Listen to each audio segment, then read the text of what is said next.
என் பேர் எஸ்கே சிவனேசன். என்னுடைய மிஸ்ஸஸ் பேர் வந்து விஎஸ் சாந்தி. நாங்கள் வாங்கி இங்கே பாசாய நகரில் 4th ஸ்ட்ரீட்டில் குடியிருக்கோம். மிஸ்ஸஸுக்கு வந்து ரொம்ப நாளாக வந்து அந்த விழாவில் வந்து ஒரு வலி வரும். அந்த வலி அப்பப்போ வரும், அப்புறம் சரியாயிடும். நாங்கள் நிறைய டாக்டர்லாம் பார்த்தோம், ஆர்த்தோ பார்த்தோம், எல்லாம் பார்த்தோம். அது டியூட்டி ஏஜில் ப்ரைன் வருதுங்க, ரிலாக்ஸ் பண்ணுங்க, ரெஸ்ட் எடுத்துக்கோங்க, ரொம்ப ஸ்ட்ரெயின் பண்ணாதீங்கன்னு சொல்லுவாங்க. விட்டமின் டி மாத்திரை எல்லாம் கொடுப்பாங்க, அப்படியே சாப்பிட்டு இருக்கோம். அப்பப்போ வரும், அப்பப்போ போவோம்.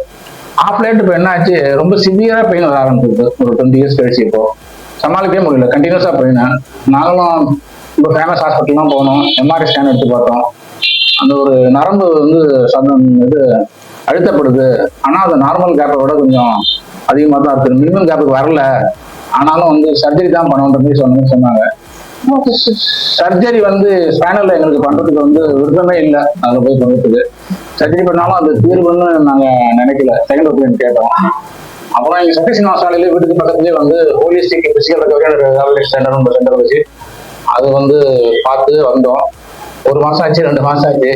எங்களுக்கு வந்து கஷ்டமா இருந்தது, என்ன இது இப்படி இருக்கு நமக்கு. ஆனால் வலி வந்து வர வர குறைய ஆரம்பிச்சது. இது 2 மாசம் ஆகவும் நாங்கள் என்ன நினைச்சோம், சரி திருப்பி சர்ஜரி தான் போகணும் கொடுக்கு அப்படின்னு நினைச்சோம். அதுக்குள்ள எங்களுக்கு வந்து வலி குறைய ஆரம்பிச்சிருவோம். எங்களால வந்து நம்பவே முடியல அவங்க பண்றாங்க. அதுக்கு முன்னாடி நான் வீட்டுல கூட வச்சு பண்ணி பார்த்தேன், வீட்டுக்கே வந்து இவங்களால முடியலன்னு. அது அப்பப்போ ரிலீவ் ஆகும். இவங்க பர்மனண்டா அதை கியூர் பண்ணிட்டாங்க. Manual therapy, physical exercise, breathing exercise இதெல்லாம் சொல்லி கொடுத்தாங்க. சொல்லி கொடுத்து மசில்ஸை ஸ்ட்ரென்தன் பண்றேன்னாங்க. அது என்ன பண்ணாங்கன்னு எனக்கு தெரியல, ஆனா வலி குறைஞ்சிடுது. ஸோ அவங்க வந்து சூட்சம் இருக்கு, டெக்னிக் அவங்க கிட்ட இருக்கு. இங்க வர்றது வந்து ஒர்த்து. நான் வந்து என்னுடைய ப்ராக்டிகல் எக்ஸ்பீரியன்ஸ் சொல்றேன். பார்ப்போம் எத்தனை நாளைக்கு இந்த வலி வராமல் இருக்குது, மேற்கொண்டு ஸ்டெயின் பண்ணாமல் இருக்காங்களா அப்படிங்கிறத பார்ப்போம். எனக்கு வந்து பெரிய ரிலீஃப். இவங்க வலியை வந்து எனக்கு வந்து அன்றாடம் வந்து தொடர்ந்து வரல முடியல, எந்திரிக்க முடியல, படுக்க விட்டு அவ்வளவு பெயினா இருந்துச்சு. அதுலேருந்து எனக்கு ரிலீஸ் பண்ணி கொடுத்துட்டாங்க. நம்பிக்கை இல்லாம வந்து எனக்கு வேற வழியும் இல்லை, சர்ஜரி தான் பண்ணணுன்ற டாக்டர்னால நான் வேற வழியெல்லாம் கண்டினியூ பண்ணேன். 2 மாசம் வந்து சரி பண்ணிட்டாங்க.